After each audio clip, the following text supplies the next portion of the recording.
El jueves anterior di algunos detalles a través de la exposición o la presentación expositiva de Marcos 6, desde el verso 46 en adelante. Realmente a través de varios meses atrás hemos visto aspectos de la humanidad del Señor que vemos reflejado en el verso 46. Después que los hubo despedido, se fue al monte a orar. El Señor no descansó. Obviamente, como dice, mi Padre trabaja, yo trabajo. Él siempre decía, es necesario hacer la obra del Padre. Y Él se retira a orar en su aspecto humano, obviamente en su necesidad de orar. Y eso nos enseña, mis queridos hermanos, algo, porque siempre hay que contrastarlo con el Señor. ¿Qué tanto estamos nosotros anhelando la oración? Estoy muy contento en lo personal por los caballeros. Vamos a ver, esperamos empezar y terminar. Las damas tienen 4 grupos de oración, creo, 4 ya, ¿cierto? En diferentes horarios. Los caballeros creo que tenemos 2 o 3 grupos de oración. Qué bueno por eso. Y ojalá podamos en algún momento, obviamente, empalmar estas peticiones de oración para que unánimes podamos estar clamando delante del Señor y orando tan parecido o igual como oraba el Señor allí en el monte, ¿no? Yo escogí un horario más cómodo, pero mañana me voy a conectar al más temprano y al de las 8, porque quiero orar con mis hermanos, me encanta orar con mis hermanos. Y cuando eso sucede, hermanos amados, yo siento en realidad en mi parte espiritual mucha cercanía con el Señor. Lo hago en lo solitario, en lo personal ya aparte, pero también, amados, cuando se ora como iglesia o en esta forma grupal tan bonita, aunque sea usando Zoom, sentimos una cercanía con el Señor, porque Él va a estar ahí, ¿no? Él dice, oiré, inclinaré mi oído al que se humilla, dice en Crónicas, si mi pueblo se humillare, yo oiré, ¿no? Y me inclinaré también, yo oiré, dice el Señor en cierta forma. Pero ¿cuánto sería la comunión del Padre con el Hijo? Y aún así Él necesitaba estar orando constantemente. Entonces, aunque Jesús estaba en la montaña, vamos a ver algunas cositas del verso 46. Jesús estaba en la montaña orando, y algo interesante en el estudio que no había visto bajo esa perspectiva es el enfoque o la aplicación de que Jesús cuando oraba usaba 2 aspectos de lo que Él es. 2 aspectos que Él usaba cuando oraba, que era su aspecto humano, su necesidad de orar, y el aspecto divino. Y me explico, porque algunos comentaristas desde el verso 46, varios dijeron lo mismo, que mientras Jesús oraba, Él en el uso de sus atributos cognoscentes, o sea, que todo lo sabe, mientras Él oraba, Él estaba pendiente de sus discípulos.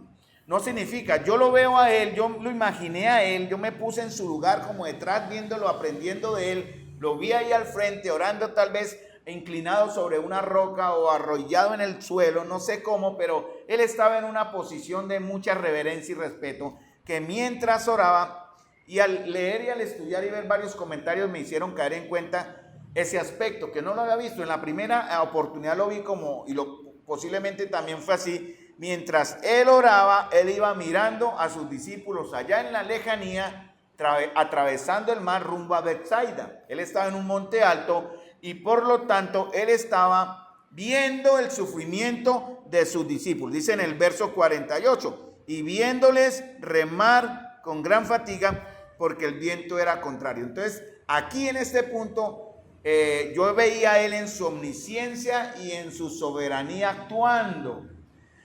Los comentarios siguientes que pude confrontar me hicieron ver el otro aspecto, que Él no necesariamente miraría, pero necesariamente sí sabía el sufrimiento o el esfuerzo que sus discípulos estaban haciendo.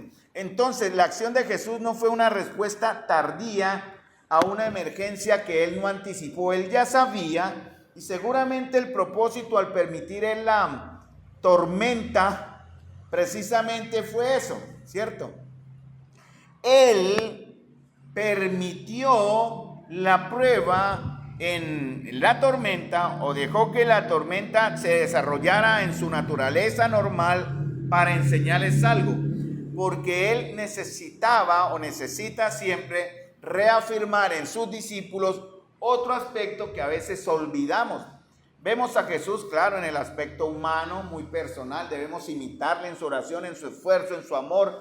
Hay atributos que son comunicables de Él como Dios que podemos imitar, pero hay otros atributos que no podemos copiar, que Él necesita actuar. Y esos atributos implican que Él actúe de manera personal. Cuando decimos atributos son aspectos de su carácter. Por ejemplo, nosotros no lo sabemos todo, pero Él sí lo sabe. Nosotros no podemos estar en todas partes, pero Él sí está. Incluso, hermanos, está aquí presente con nosotros. Intercediendo como el gran, sumo y fiel sacerdote, que viviendo siempre, dice, interesante esta palabra que está en Hebreos 9, ¿no? Viviendo siempre para interceder por ellos. No significa que cuando estemos con Él vaya a haber entre nosotros algún grado de debilidad o de imperfección que Él necesite orar eternamente, no. Pero cuando dice siempre, es hablando de un tiempo en ese momento continuo presente ahí, siempre va a estar orando. Cuando estemos en gloria, Él no va a orar por nosotros, porque estaremos ya renovados y transformados.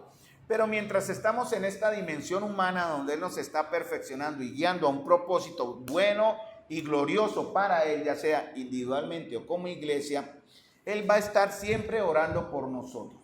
¿En cuál tormenta está usted hoy que le haga anhelar la gracia de Dios para soportar la prueba que esté viviendo? De pronto en la familia de Wilson, su hermano, la petición de oración de Sebastián con el pariente de un amigo, creo que fue, ¿cierto? O que subieron al grupo, o cualquier situación que usted tenga, mi amado, no piense que está solo luchando con esto. Uno de los problemas de la ausencia de la comunión es precisamente esto. Cuando nos ausentamos de la comunión de la iglesia, donde el Señor nos sensibiliza en la unión de todos los unos a los otros, en cierta manera, dejamos de ver y de sentir, perdonen que use las palabras tan humanas de emoción, de ver y sentir el obrar de Dios, que viéndolo en otros pueden obrar en mí. Cuando estamos solos afuera, solo estoy yo y mis problemas, y no tengo a nadie más con quien confrontar, que mire, el Señor obró en esta familia, o en aquel hombre, o en aquella mujer de la iglesia, a mis hermanos, que pasaron tal vez por lo mismo, y ellos resultaron victoriosos. Por eso el Señor ordena, y es un mandato claro en la Biblia, eso no es negociable, y se menciona por el peligro en el cual en estos tiempos estamos de abandonar la fe, de no dejar de reunirnos, de congregarnos, para madurar en ese aspecto de la comunidad. Los discípulos estaban en ese momento en la barca luchando de una manera mancomunada, o sea, estaban los 12, incluso el traidor Judas iba ahí tal vez renegando, no sabemos cuáles serían sus partes emotivas. Los hijos del trueno, Boanerges, que eran los más fogosos y los más como dinámicos, tal vez animando a los otros, pero muy emotivo viendo qué hacía, porque en Mateo capítulo 14, Pedro hace algo que su emotividad, lo vamos a ver más adelante en próximos estudios, lo llevó a hacer algo y a pedir algo, probando al Señor en cierta manera, ¿no? Pero quería hacer probar de alguna forma al Señor. Por eso él dice en Mateo capítulo 14, Señor, si eres tú, manda que yo vaya sobre las aguas. Y en realidad fue tan impulsivo que a la primera orden del Señor él actuó, pero él no pensó en las consecuencias. Hermano, la fe nuestra, la fe que vivimos, tiene que estar basada en algo racional en cierta manera, no debe ser irracional. Por eso el Señor le dice a sus discípulos en Lucas, siéntese y considere los costos, ¿cierto? Dios no nos manda a vivir una fe pasiva, sino activa. La iglesia está diseñada para mostrar una fe activa, una fe que se ve, que se mueve. ¿Cuál es la fe pasiva? La que simplemente ocupa un lugar en una banca, la que simplemente se dedica a hacer lo que me corresponde por ser cristiano. Cantar en la alabanza, orar en la oración, pero no voy más allá. El Señor nos exige algo más. Él estaba buscando en ellos algo más. Por eso siempre los confronta con cosas que van a su parte emocional, espiritual, emocional, su parte de madurez. Por eso los va a confrontar siempre con esos aspectos. Los confronta con el temor. En Marcos capítulo 4 siempre es el temor sobre la fe. Tiene que ver el temor sobre la fe. La barca casi se hunde, ellos gritan, él plácidamente durmiendo y lo despiertan. Despiértate, ¿no ves que perecemos? ¿Por qué teméis, hombre de poca fe? Y calma la tempestad. Llegan al otro lado a Gadara y encuentran al endemoniado. ¿Quién puede hacer eso? Solo Dios puede obrar en todas estas manifestaciones. En la tempestad, en la primera tempestad, en Gadara, en la resurrección, en la multiplicación de los panes. Y ahora, en este momento, Él va a mostrar algo que ellos aún no entendían. Y yo no entiendo aún, es increíble por qué ellos no lo entendían, que es mostrar algo que solo Dios lo puede hacer. Solo Dios. Y aún así, hermanos, nuestro corazón es tan peligrosamente endurecido que aún viendo el obrar de Dios ellos se maravillan, pero esa maravilla que menciona en el verso 50, verso 51, es simplemente el asombro. ¡Oh! ¡Qué maravilla! Pero no era el temor que lleva reverente a adorarle, ellos aún no lo habían logrado. Marcos da la razón, no habían entendido lo de los panes, que es cuando él habla de que él es el pan de vida, en Juan capítulo 6, por cuanto estaban endurecidos sus corazones. Hermanos, yo creo que el motivo de oración también de Jesús fue eso, que los corazones de sus discípulos no estuviesen endurecidos. ¿Piensan ustedes que el Señor puede estar orando de igual manera ahora por esos mismos temas? Claro que sí, definitivamente Él está en los cielos clamando para que el corazón de Carlos, el corazón de cualquiera de los que aquí nos reunimos, esté endurecido, y como dice también la Escritura, por el engaño del pecado. Porque el pecado engaña, el pecado siempre lo quiere llevarnos a que aceptemos que lo que hacemos en pecado es agradable, lo cual sí es agradable, si no lo fuera no lo haríamos, pero que no van a haber consecuencias, y sí van a haber consecuencias. Bueno, entonces, incluso en momentos cuando Él parece ausente en su oración, Él concentrado en su oración, Jesús orando, ese fue el otro aspecto que yo no traté el jueves anterior. Jesús estaba presente en preocupación y vigilancia, omniscientemente. Él podía estar en ese momento orando y omniscientemente también conociendo la situación de sus discípulos. Y Él estaría orando por eso. Yo lo vi en la primera parte, Él orando, levantaba sus ojos y seguía orando. Orando, clamando fuertemente, porque el tiempo pasa, hermanos. Fueron desde el atardecer de ese día hasta la tercera o cuarta vigilia de la noche. Casi 9 horas orando. El tiempo pasa volando. A veces llegamos a las vigilias que teníamos que van a mejorarse y ya a las 9 ya nos pica la silla. Aunque sí tenemos que madrugar al otro día. Nosotros muy ignorantemente y muy carnalmente decimos, caramba, si nos extendemos hasta medianoche, el domingo no viene nadie. Y no debería ser así. Obviamente, pero existe el temor carnal de que no extendamos a los hermanos, no los cansemos porque si no nadie viene el domingo. Ay, Jesús. Y es posible que pase, ¿cierto? Que si nos extendemos hasta las 1 de la mañana y deberemos hacer la prueba, entre comillas, un día de estos, de largo, vamos a usar el término ejemplarizante, de largo, para la gloria del Señor, comenzando desde el sábado y terminando el domingo a mediodía, en reunión, en comunión, porque no todo va a ser en oración, cantando, presentando la palabra, teniendo nuestra cena en el tiempo que sea el correcto, presentando la predicación ante el pueblo de Dios como iglesia. A ver qué pasa. Pablo lo hizo en Hechos, y un hermanito muy amado, miren, era tan amado que se quedó dormido, estaba cansado, pobrecito, pero otros estaban orando, y el pobre tipo se cayó desde el tercer piso. Eso me dio un ejemplo. Nosotros estamos en un edificio de 4, arriba en la azotea podemos hacer algo. Obviamente las rejas van a impedir que alguno se siente ahí para que se caiga, ¿no? Si tiene sueño y quiere dormir, vamos a extender las colchonetas, duerma media horita y después se levanta a orar con más fuerza. Es un ejemplo.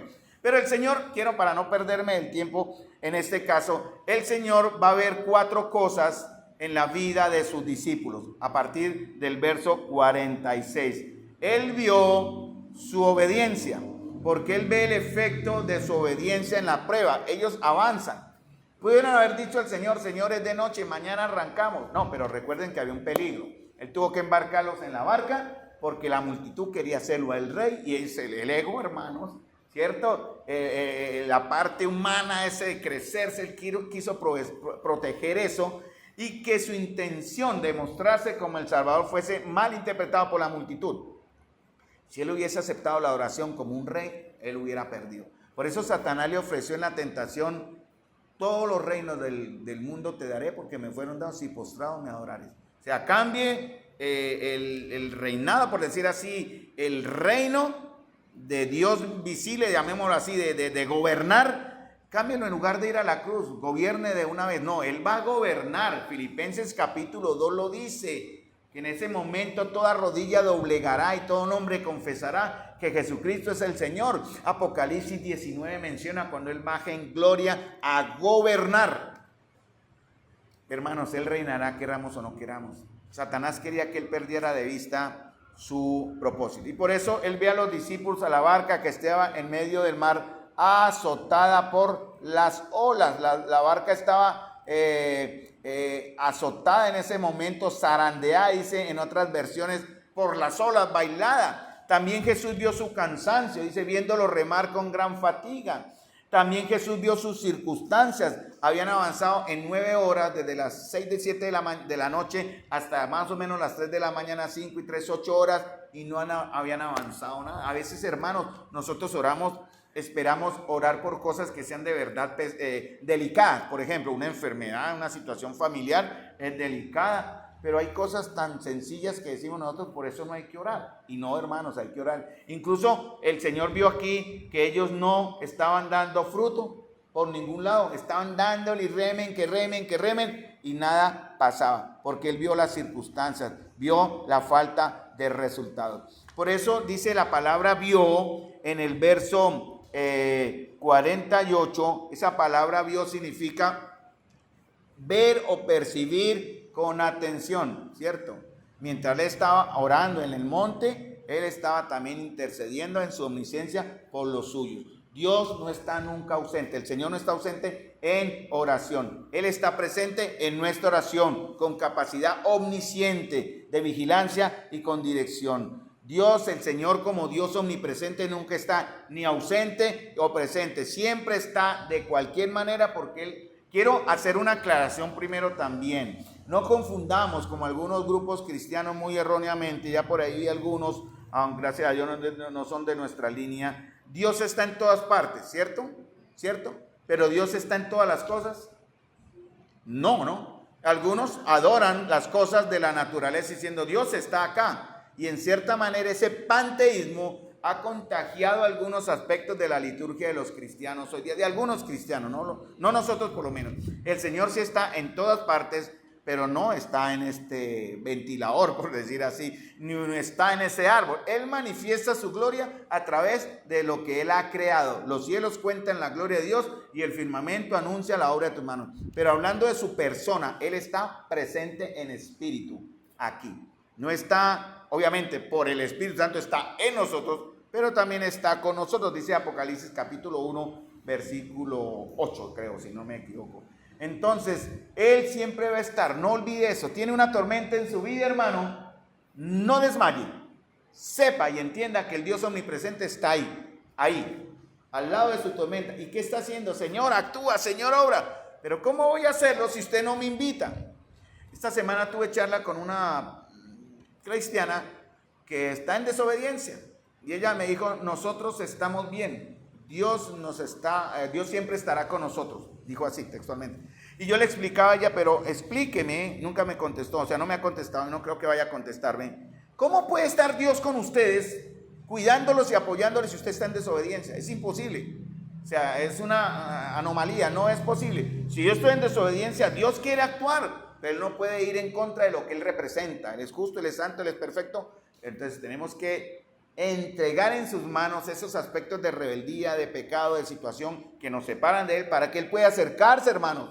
No nos excusemos, no normalicemos el pecado, ni no justifiquemos el pecado, ¿no? Ni escondamos el pecado. Él está ahí. Y los discípulos, hasta que no le permitieron entrar, ¿cierto? Y subió a ellos en la barca y se calmó el viento, ¿sí? Verso 51. Me siguen en Marco, ¿no? ¿Cómo se subió Jesús a la barca? ¿Se imaginan ustedes? Recuerden esos momentos de crisis sin respuesta. Uy, yo viví esos tiempos tremendos. En el testimonio que le di a Juan David hablé de los tiempos en que sufrí esa depresión de jóvenes, mi intento de suicidio, mi deseo de morir porque no hallaba consuelo en esta vida, hasta que encontré. Yo pensaba que ya no hay respuesta, estoy solo, estoy abandonado, pero el Señor está ahí vigilando. Él dijo en su palabra, no te dejaré ni te desampararé. Entonces, ¿cómo creen que el Señor, cuando fue a ellos y mostró algo que solo Dios hace, y ellos no lo entendieron por ahí en el momento, cómo subió a la barca? ¿Ustedes piensan que Él iba en el mar andando y pegó un brinquito y subió?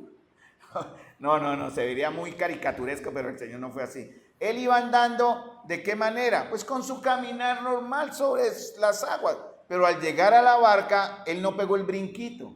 Los discípulos le extienden la mano, él coge la mano de sus discípulos y ellos lo suben a la barca. ¿Sí me entienden el ejemplo, no? De la situación para ver figurativamente eso. Cuando lo invitamos, nosotros tenemos que cogerlo a él, en cierta manera, o extender nuestra mano para que él nos coja y él viene a nosotros. Si no lo invitamos, hermanos, no vamos a tener respuesta en nuestra situación. Él hizo algo que en cierta manera también es algo que Dios hace, pasar de largo, que no demuestra, no es para probar abandono, ¿no? Porque él tal vez quería pasar por alto para calmar la tempestad, para allanarles el paso. Algo interesante, creo que está en Mateo, un momentico voy a mirar en Mateo capítulo 14, si no está en Mateo está en Juan, pero voy a mirar un momentico en Mateo capítulo 14, cuando Jesús anda sobre el mar. Vamos a Juan capítulo 6, voy a mirar Juan capítulo 6, 15 al 21, un aspecto muy interesante que pasó. Cuando el Señor subió a la barca y la tempestad se calmó, hubo otro milagro, que no se menciona. Dice, soy yo, no temáis. Marcos capítulo 6, versículo 16. Soy yo, no temáis. Entonces, con gusto le recibieron en la barca. ¿Qué dice al final? ¿Me están siguiendo en el texto? Juan 6, 21. Él dijo, soy yo, no temáis. Entonces, ellos con gusto le recibieron en la barca y pasó otro milagro. Hubo otro milagro ahí que no lo mencionan los demás. La tormenta la calmó, ¿cierto? Pero pasó otro milagro. ¿Qué dice el texto en el verso 21, la última parte del texto? La cual llegó... No, ¿qué dice ahí en Juan 6? Leamos el texto, por favor. Enseguida, hermanos, 9, 7 horas, remi, nada, no avanzaba. Llega el Señor, calma la tempestad, hice enseguida, o sea, era como si la barca hubiese sido una lancha a motor, en cierta manera, enseguida fue que no se demoró, no sé qué milagro pasó ahí, pero llegaron en una. Hermanos, eso es lo que el Señor quiere en nosotros. Sí, vamos a llegar a un propósito en nuestros trabajos. Ahorita hablábamos del trabajo, por ejemplo, con Wilson Elizabeth. Bueno, he estado pesadita. Hay muchos trabajos que están pesados. Mi trabajo está súper pesado. Ahorita todo el mundo es aplicación y busca lo barato. Pero yo tengo que llegar a algo. Las manicuristas tienen metas. Los taxistas tenemos metas de cumplir. Yo tengo que cumplir metas porque si no debo y me endeudo y en realidad lo estoy. Pero el Señor, cuando tengo al Señor en mi barca, mis metas se cumplen más fácilmente a pesar de la tormenta. Porque el Señor va a aparejar las cosas, ¿no? Este aspecto de la... ¿Sí me entienden el ejemplo, no? Cuando tenemos al Señor, no digamos que las tormentas o la prueba van a parar, ¿no? No, ya todo... No, al contrario, porque vamos a ser sostenidos por la gracia de Dios. Ese es un aspecto que a veces olvidamos, ¿no? Pablo tenía un aguijón en la carne. ¿Cuál sería? No lo sabemos. Tal vez una enfermedad. Tal vez algo con la cual él luchaba en su carne, porque en Romanos capítulo 7 él habla de cosas muy delicadas, aunque no dice por nombre el bien que quiero hacer, eso quiero hacer, pero el mal que está en mí no me deja hacerlo. Él dice en su carne, algo pasaba con el hermano Pablo, no lo sabemos, el hermano Pablo el apóstol, no otros Pablos. Entonces, ¿qué podía? Pero el Señor le dice, bástate mi gracia. ¿Por qué? Da la razón. ¿Por qué necesitamos la gracia del Señor? Porque mi poder se perfecciona en la vida. Queremos, el mundo enseña, los débiles mueren. Aquí el fuerte es el que aguanta, ¿cierto? El fuerte se come al débil. Eso es el mundo. Pero el Señor, ¿qué dice? El débil vencerá al fuerte. Por eso Él escogió a los débiles, a los menospreciados, 1 Corintios, a la basura del mundo, como podemos incluirnos nosotros para ser entonces los receptores de su salvación. Y eso es lo que el Señor dice, mi poder se perfecciona en la debilidad. Ahí esa es la clave de esto. Hay un aspecto humano de nuestra condición, fatiga, ¿cierto? Vamos a Marcos nuevamente para no perdernos, viéndole remar con gran fatiga. Este verbo griego, el verbo griego de fatiga, lo tengo aquí anotado. Yo lo anoto porque el comentarista lo anota y yo anoto lo que el comentarista dice, pero yo lo analizo también. Aquí da el término en griego, pero este verbo en griego que es remaban, la palabra remaban con gran fatiga, que está en una sola palabra, en cierta manera, Este verbo no significa cansancio muscular. O sea, obviamente, imaginen remar contra la corriente, ¿cómo estarían sus músculos? Adoloridos, ¿verdad? Si no hubo un buen desayuno, yo como le decía al muchacho hoy, dije, chico, un obrero que no duerme, no come, no rinde. Yo le dije, yo por eso hago los trabajos que me llaman a esa empresa después de las 2 de la tarde, porque es cuando voy comido y dormido. Entonces, ¿qué pasa con ese aspecto? El aspecto cansancio, no era cansancio muscular. La palabra que está en el original de Marcos, en el griego, no significa solo cansancio. Ahí estamos ya, nuestros brazos están dormidos de tanto remar. No, habla de angustia profunda. El alma en continua como presión, llamemos así. Ellos no solamente estaban remando con esfuerzo, hermanos, sino atormentados, porque en el primer milagro, cuando ellos estaban contra la tormenta, ¿se acuerdan quién iba en la barca ya? Marcos 4, Jesús. Él estaba durmiendo. Cuando ellos ya se vieron a gatas, de verdad que el agua ya les invadía, despiertan a Jesús. Un poco tarde. O tal vez si hubiesen confiado, el Señor le dice, mientras yo esté en la barca nada va a pasar. Véngase lo que se venga, si el agua esté hasta aquí. Si usted tiene a Jesús, nada va a pasar. Esa es la norma, hermano, bíblica. Pero a veces queremos luchar hasta lo último y cuando ya nos vemos alcanzados y sí pedimos ayuda. ¿Sí? Cuando en verdad queremos ya nuestras fuerzas, luchamos con nuestras fuerzas. Cuando ya no podemos, Señor, ayúdeme, Señor. Ahí es cuando entra el Señor a actuar, obviamente, porque su poder basta su gracia nos va a ayudar. Pero no es el orden. El orden es subirlo a la barca de una vez. El caso de los discípulos era eso. Ellos tal vez iban remando, ya cansados, ya no sabemos qué hacer, pero la tormenta está creciendo. Nos rendimos, algunos decían no rememos más de pronto. No sé si la barca tenía velas o era una barca grande de remos. Obviamente dice remos porque dice remaban con gran dificultad. Tal vez tenía velas, pero por esos vientos tan extremos y poco parejos no podían izar sus velas. Y entonces imaginen el sustico que tendrían. ¿Dónde está Jesús? ¿Dónde está Jesús? ¿Por qué le hicimos caso a Jesús? Miren la que nos metimos por hacerle caso a Jesús. Y muchas veces va a surgir esa pregunta, hermanos, cuando obedecemos van a surgir dudas. ¿Por qué obedecemos? Miren, hermanos, este año el Señor nos está retando a la obediencia de muchas cosas. Me dio mucha alegría, como lo dije al principio, el deseo de parte del Señor, viéndose ya una realidad, y les digo, para la gloria de Dios, no para exaltar a nadie, sea hombre o mujer, para la gloria del Señor, ese es el efecto, la operación de 1 Corintios capítulo 12, versículos 5 del 6, algo así. Donde Dios opera, está obrando a través de la oración de los fieles. Y eso voy a resaltar a las hermanas. Las mujeres varones nos están sosteniendo. Si no es por las mujeres varones, no estaríamos actuando en realidad como Dios espera que actuemos. Como Dios espera que actuemos. Da pena decirlo, pero es la verdad, hermano. Gracias al Señor por estas mujeres que están orando y sosteniéndonos ahí. Pero ellas también se pueden cansar. Y si ellas se cansaran, ¿qué sería de nosotros, hermanos?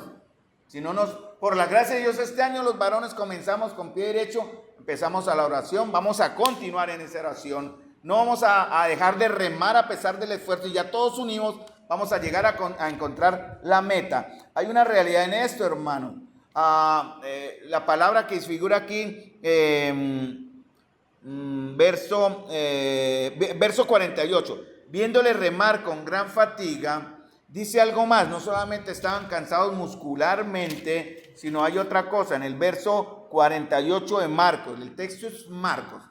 Estamos estudiando la palabra de Dios y por tanto deben tener la palabra de Dios en el texto, porque de pronto dirá, este hermano nos está diciendo lo que no es. No, aquí está. Y hay algo más, ellos están, un verbo que dice en Marcos 6:48 era remar con gran fatiga, ¿cierto? Esa angustia, Jesús no está con nosotros, nos vamos a hundir. Si esta tormenta sigue creciendo, vamos a morir tal vez.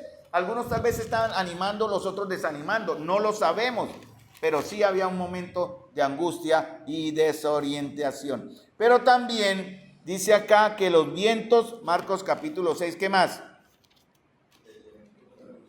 Porque el viento les era contrario. Viento les era, es otro verbo, les era contrario. O sea, ellos tal vez quisieron levantar las velas para que el viento de atrás los empujase. No, el viento venía para acá. Y la palabra que está aquí en el griego es anemos, que son fuerzas naturales incontrolables, olas que los azotaban, o sea, habían caos y desorden. Noche cerrada, eso no era como ahora que de pronto tenían una lamparita por ahí para medio alumbrarse en medio. Imagínense tengamos en mente esa imagen, hermano. de grandes olas, todo oscuro, una pequeña lamparita ahorita o de pronto con el celular haciendo así. ¿Dónde está Jesús? Por eso ellos cuando vieron una sombra, identificaron una figura humana, se asustaron. Y fíjense la parte humana, ellos prefirieron, o en su gran temor, al ver la salvación del Señor que venía, ellos no lo entendieron, están endurecidos. Lo primero que vieron fueron las circunstancias en ese aspecto. Era natural en su angustia. ¿Y qué fue lo primero que pensaron? Que era un fantasma. Hay un espíritu, ¿y ahora qué hacemos? Ellos nunca pensaron, no es el Señor. Por eso Él usa el nombre divino, soy yo, no tengan miedo.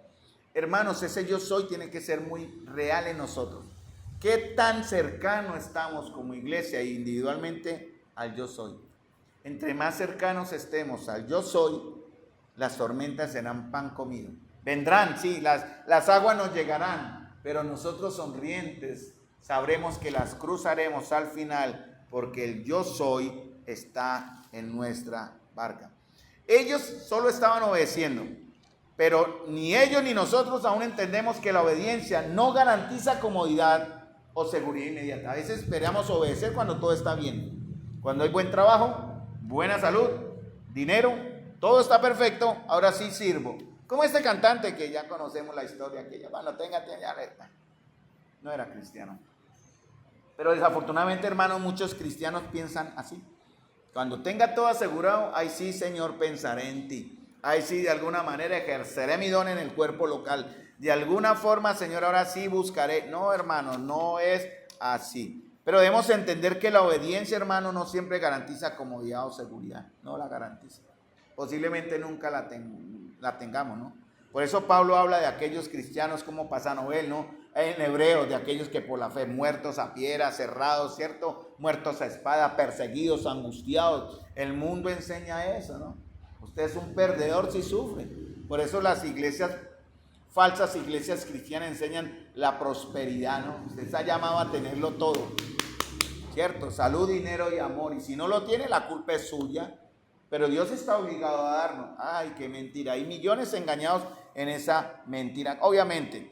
Entonces, hermanos, estar en la voluntad de Dios no excluye la experiencia de la turbulencia. ¿Por qué el Señor permitió la turbulencia en la vida de esos discípulos en ese momento? Y la va a permitir en nosotros.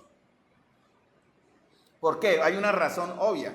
La razón, primera de Pedro nos dice, es necesario, es parte del programa, en el paquete viene que seáis sometidos con diversas pruebas, sabiendo que la prueba de vuestra fe produce paciencia. ¿Usted quiere que el Señor le dé paciencia, que nos dé paciencia? Señor, danos pruebas. Yo puedo orar, Señor, dale paciencia a esa hermana, y el Señor le va a mandar pruebas. Ay, pero hermano, ¿por qué ora? ¿Por qué es al revés? Porque esa es la norma divina, ¿cierto? Jesús va a probar su paciencia y va a probar su confianza. Para eso son las pruebas. Y definitivamente vendrán, hermanos. Si usted es un hijo de Dios, van a venir de alguna. Preparémonos. De pronto este año algunos de ustedes no estén con nosotros porque partieron ya al Señor. De pronto en este año algunos de ustedes no estarán con nosotros, pero enfermos, angustiados, en alguna parte humana afectada. Usamos el nombre temeroso ahorita, ¿no? Algunos piensan cuando se usa el término cáncer, no voy a usar el más conocido, cáncer, que es muerte. No necesariamente. Escuchaba el testimonio. ¿Quién era el que daba el testimonio? No sé, pero de la hermana que fue diagnosticada con cáncer. Bueno, entonces esa historia me llamó la atención con lo que hablamos con Elizabeth ahorita antes de iniciar la reunión. Puede venir de cualquier manera, un fracaso económico, hermano. Por ejemplo, yo dependo de mi carro, esa es mi fuente de trabajo. Y si yo perdiera ese vehículo, ¿qué? ¿Para dónde? Bueno, ahí es donde va a estar la confianza, ¿cierto? Yo dependo de mis fuerzas, ¿no? Los que trabajamos duro, de estar fuertes. Y si estoy enfermo, ahí va a estar mi confianza. Todo esto va a significar, hermanos, porque el Señor va a hacer algo que solo Dios hace. Marcos capítulo 6, versículo 48, ¿no? Viéndole remar con gran fatiga porque el viento los era contrario cerca de la cuarta vigilia de la noche. Él usa otro verbo acá. ¿Qué hizo el Señor? Marcos capítulo 6, versículo 40. Vimos el primero, viéndoles. Estaba consciente, los tenía enfocados. Segundo, viéndoles remar, ¿no? Cansados, están desanimados, están desmotivados, están en angustia. Hay vientos, hay pruebas, hay olas contrarias. cerca, mucho tiempo, no hay frutos en ellos, no hay avanzado. Y el Señor dijo que aguanten a ver hasta dónde pueden. No, hermanos, no nos ha sobrevenido ninguna tentación que no sea humana, pero fiel es Dios, que no nos dejará ser tentados o probados más allá de lo que podamos resistir, sino que hará juntamente con la tentación que la salida para soportar. Entonces, como dice por ahí un dicho, siempre después de la tormenta viene la calma, siempre después de la oscuridad de mañana también sale el sol. Y Él les mostró el sol de alguna manera. Verso 48, ¿cuál es el otro verbo que sigue? Él hace algo que solo Dios lo hace. Ese trasfondo está en Job 9:8. Seguramente ellos lo entendían. Ellos no incluyen, Mateo ni Marcos incluyen este detalle por casualidad. Lo hicieron para que nosotros como estudiantes de la palabra entendiéramos que Jesús está haciendo lo que el Antiguo Testamento dice que solo Dios puede hacer. ¿Qué hace el Señor ahí? Verso 48. Ayúdenme. Verso 48. No, Él hace algo primero. Eso, vino a ellos.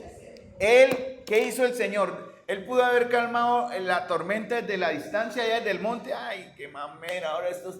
Ay, no, yo tengo que parar mi oración e ir. ¿Pudo hacerlo desde el monte? Claro, disimulado. Dio la orden, los discípulos nunca se hubieran enterado que el Señor oró. Pero Él quería él quería ser conocido por ello. Entonces, ¿qué hace el Señor? Dice en el verso 46, bueno, venir la noche, y Él solo en tierra, viéndole remar, Él hace algo, actúa. Dice, vino a ellos andando sobre el mar. Vino a ellos indica una acción soberana de Dios. Él decidió obrar. Ahora, en el problema en el que usted está particularmente, sea el nombre que tenga, que sea su problema, su situación, su angustia, ¿cuál debe ser en cierta manera nuestra esperanza para soportar? ¿Cuál sería? ¿Perdón? Pero antes de que el Señor esté ahí, Él hace algo. De pronto cuando usted comienza su prueba, usted muchas veces, bueno, algunos tenemos, bueno, yo todavía no la tengo, yo todavía lucho en eso, debo ser honesto. Pero ya no es tan largo el asunto, en mi caso particular. Yo siempre, yo fui muy depresivo de joven, a veces vuelven esos momentos, pero ya están vencidos, pero a veces de momento de que, ay, pobrecito, estoy solo, aquí nadie está conmigo, y empieza la lucha, pero claro, entendemos que el Señor está conmigo, ¿cierto? Esa es la enseñanza, pero Él tuvo que hacer algo antes, en cierta forma, para aplicarlo según lo que está acá.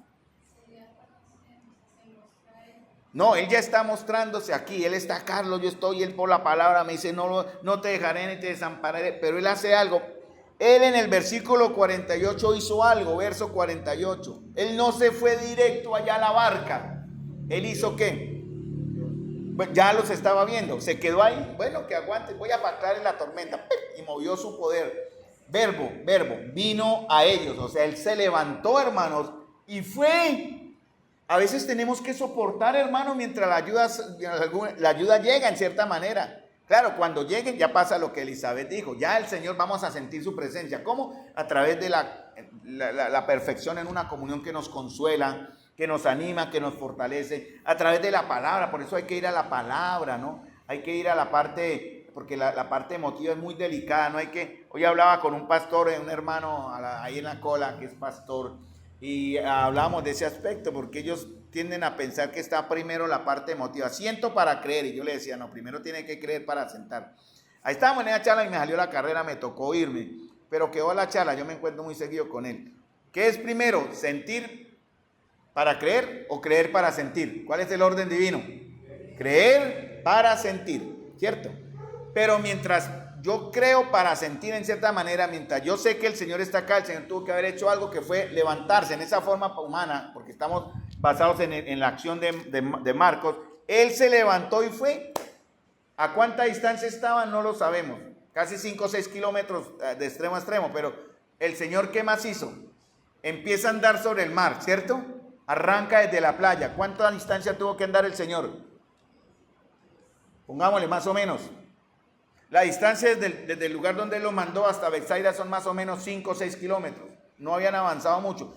La palabra sí dice cuánto. Ellos habían avanzado y dice acá, creo que lo dice en Mateo, en Juan, cuando habían remado como 25 o 30 estadios, o sea, 5 o 6 kilómetros, y aún no habían llegado. Pongámosle que habían 8 kilómetros desde donde él los envió hasta Bethsaida. Solo habían logrado llegar a los 6 kilómetros, le faltaban 2. Entonces el Señor, ¿qué hizo? Él arranca, para que vean la imagen, y comienza a andar sobre el mar, ¿cierto? ¿Cuánto tiempo andó el Señor? Vino a ellos andando. ¿Vino corriendo? No, andando normal a su paso. Él dijo, confíen, aquí voy. Miren, hermanos, el Señor se va, entre comillas, ¿no? Para que me entiendan la ilustración y ya para terminar la aplicación. El Señor toma su tiempo, hermanos.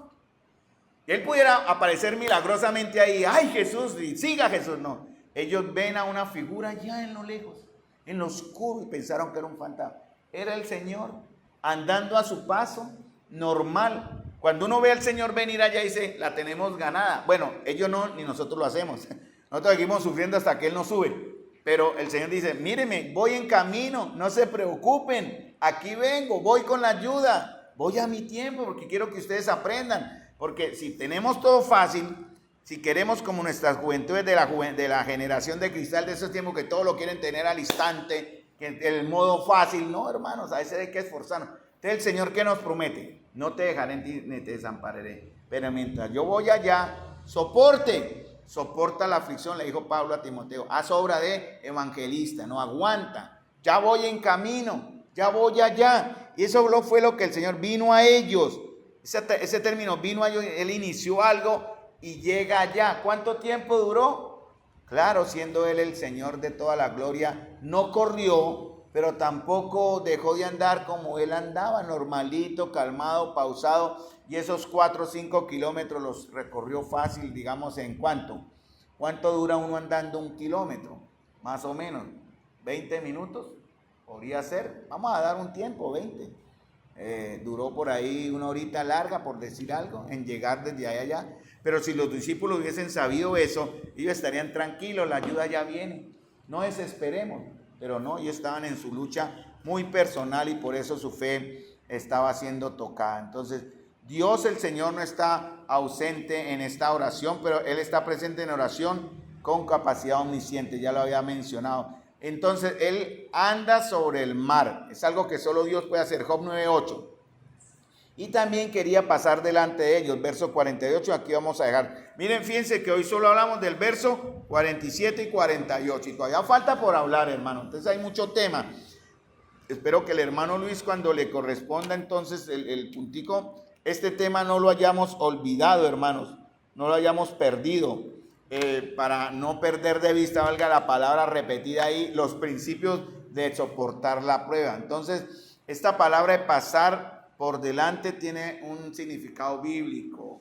Dios quiere mostrar en Éxodo 33:19, Dios pasó delante de Moisés. En 1 Reyes 19:11, Dios pasó por delante de Elías. O sea, el Señor no quería evitarlos, sino manifestarse como Dios ante ellos. Él quería abrir camino en medio de las olas. Él quería guiar la barca. ¿Qué prefieren ustedes, hermanos? ¿Que el Señor guíe nuestra barca al frente, adelante de nosotros, o que esté en nuestra barca? ¿Cuál es la enseñanza? Porque ellos, cuando vieron pasar a Jesús por delante, ¿qué dijeron? Ellos nos dejó, se fue, ¡ay, es el Señor! Por eso Pedro le dice, Señor, si eres tú, manda que yo vaya, yo quiero ir con usted. Y Pedro, el Señor le dice a Pedro, ven. Y Pedro actuó. Mire, el Señor está dando su orden. En la palabra está en los mandamientos de Dios y las ordenanzas de Dios. Él nos dice, vengan. Pero a nosotros nos corresponde dar el paso de fe, hermano. El problema con Pedro, eso lo veremos el próximo jueves, si podemos. Llegando allá, viendo algo del aspecto de Pedro, fue que él tuvo un problema. ¿Cuál fue el problema de Pedro? Él desvió su mirada del Señor. Cuando él sintió el golpe, eso es lo que más se aplica acá, de la ola o mojándose sus pies con el mar, desvió la mirada, hermanos. Cuando nosotros desviamos la mirada del Señor, perdemos, la fe se debilita, hermano. Y eso es una norma constante. Perdemos de vista al Señor, nuestra fe se debilita, hermano. No hay punto medio, no existe el vacío. Si nosotros quitamos la mirada del Señor, nuestra mirada es reemplazada por otras cosas, por el mundo, por la carne, por Satanás. por las pruebas incluso en que vivimos nos van a hacer tan parte de nosotros, que por eso hay cristianos que solo vienen en constante depresión, constante disminución, constante negativismo, falta de fe, porque han puesto su mirada en lo que no fortalece, hermanos. Entonces la enseñanza aquí, para terminar, y voy a pasar mi rayita para entender que aquí paramos, para no perderme en el estudio. Entonces, hermanos amados, es precisamente eso. Eso fue lo que pasó con Pedro y lo vamos a ver el próximo jueves. Pedro actuó de pronto muy reflexivamente, ¿no? Pedro era muy impulsivo, pero a veces eso es una ventaja, hermano. Si sabemos enfocarnos en el Señor, puede ser una ventaja. Desafortunadamente muchos de nosotros somos impulsivos. Yo soy impulsivo, pero soy un impulsivo sin fe. A veces arranco y no termino es porque me faltó fe o porque desvió mi mirada. Yo estoy aprendiendo eso. Qué bueno es tener impulsivos, no solamente impulsivos, sino también hombres y mujeres reflexivos. Por eso el discipulado, el ser discípulo, implica que hayan esa clase de hermanos en un permanente equilibrio. Un hermano impulsivo y un hermano reflexivo. En los grupos de evangelismo debe haber un impulsivo y un reflexivo. ¿El impulsivo qué hace? En un grupo de evangelismo, el impulsivo ¿qué hace? En una visitación, abre la conversación, guía la charla, presenta el evangelio. ¿Y el reflexivo qué hace? ¿Cuál es más importante? Ambos, hermanos. El impulsivo actúa, presenta el evangelio. Yo hice de impulsivo y reflexivo, Señor, háblale a Juan David, Señor, que llegue yo hablándole de 2 abismos, pasaste, Juan David. Hermanos, pero en un grupo, por eso el Señor manda eso, andarán 2 juntos, de igual manera el uno sostendrá al otro. El reflexivo, ahora ya le llegará el momento al reflexivo también de dar su punto de fe en esto, hermano, pero necesitamos, pero era uno, y él se lanzó al agua sin pensar, claro, mientras mantuvo su mirada, pero al sentir el golpe de la ola, dio la mirada, ahí empezó a hundirse. ¿Y qué pasó con Pedro? Hasta ahí llegó la historia de Pedro, ¿cierto? ¿Pedro se ahogó? No, hermanos amados, ninguna tormenta ahoga al creyente, no la va a ahogar, no nos va a ahogar, porque el Señor está ahí. Créame, de pronto las aguas llegarán, nos inundaron las aguas, pero el Señor siempre va a llegar a darnos esa resucitación, ese levantar. Él nos va a sacar, hermano. Ese es como el principio, no desmaye. Saque su cabeza sobre las olas, Señor, dame la mano y sácame de acá, y el Señor lo va a hacer.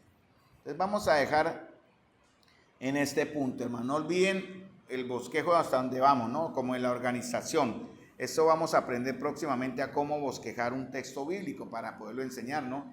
Dios los envía, llega la prueba, la tormenta. Jesús en el verso 48, que fue hasta donde llegamos, Él aparece para mostrar lo que Él es. Verso 49 y 50, que vamos a ver el próximo jueves, la reacción ante el miedo. Y el verso 51 y 52, calma, paz y reconocimiento, hermanos amados. Maestro, se encrespan las aguas y ruge la tempestad, pero cuando el Señor está, hermanos, no hay tempestad que valga o que nos controle, porque el Señor en nuestra barca traerá la paz. Amén, hermanos.